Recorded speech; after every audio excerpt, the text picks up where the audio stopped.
ಅದನ್ನ ಆ ಅಧಿಕಾರವನ್ನ ಅಧ್ಯಕ್ಷಗಿರಿ ಅಧಿಕಾರವನ್ನ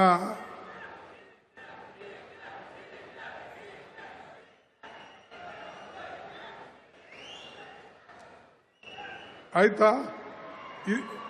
ಇದಿಷ್ಟು ಸುಮ್ಮನಾಗ್ರಿ. ಇಲ್ಲೇ ಇದಿಷ್ಟು ಹಿಂಗೆ ಕೂಗಿದ್ರೆ ಇಡೀ ದೇಶ ನಿಮ್ಮ ಕೈಯಾಗ ಬಂದಂಗೆ ಆಗ್ತದ. Useless fellows.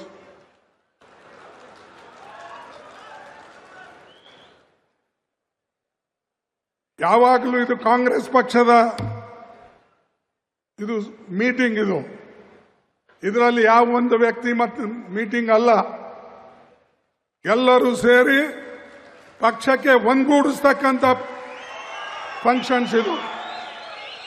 ಯಾರೇ ಒಬ್ರು ಒಂದು ಹೇಳೋದು, ಇನ್ನೊಬ್ರು ಒಂದು ಕೂಗೋದು, ಬಾಕಿ ಅವ್ರು ಅದಕ್ಕೆ ಬಂದಾರ? ಕಸ ಗೂಡ್ಸಕ್ ಬಂದಾರ?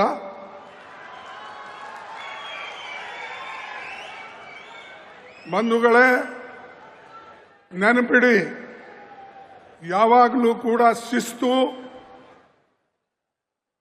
ಪಕ್ಷಕ್ಕೆ ಬೇಕು. ಇಲ್ಲಿ ವ್ಯಕ್ತಿ ಪೂಜೆ ನಡೆಯೋದಿಲ್ಲ. ಯಾರೆಷ್ಟೇ ದೊಡ್ಡವರಿರಲಿ. ನಾನು ನೋಡಿದ್ದೀನಿ, ನನ್ನ 58 ವರ್ಷದ ರಾಜಕೀಯದಲ್ಲಿ ಏರುಪೇರುಗಳು ನೋಡಿದ್ದೇನೆ. ಮತ್ತು ಅನೇಕ ನಾಯಕರು ಕಾಂಗ್ರೆಸ್ನಿಂದ ಆಗಿದ್ದಾರೆ ಹೊರತಾಗಿ ಅವರ ಕೊಡುಗೆ ಕಾಂಗ್ರೆಸ್ ಕಡಿಮೆ ಇದ್ರೂ ಕೂಡ ಅವರಿಗೆ ಕಾಂಗ್ರೆಸ್ ಹೆಚ್ಚಿನ ಶಕ್ತಿಯನ್ನ ಕೊಟ್ಟಿದೆ. ಅದಕ್ಕಾಗಿ ಸ್ವಲ್ಪ ಶಾಂತವಾಗಿ ನೀವು ಕೇಳಿ. ಯಾಕಂದ್ರೆ ಇದು ನಮ್ಮ ಮೀಟಿಂಗು. ನಾವೆಲ್ಲರೂ ಕೂಡಿ ಪಕ್ಷವನ್ನ ಕಟ್ಟತಕ್ಕಂಥ ಮೀಟಿಂಗು. ಅದಕ್ಕೆ ದಯವಿಟ್ಟು ಯಾರು ಮಧ್ಯದಲ್ಲಿ ಕೂಗಕ್ಕೆ ಹೋಗಬೇಡಿ.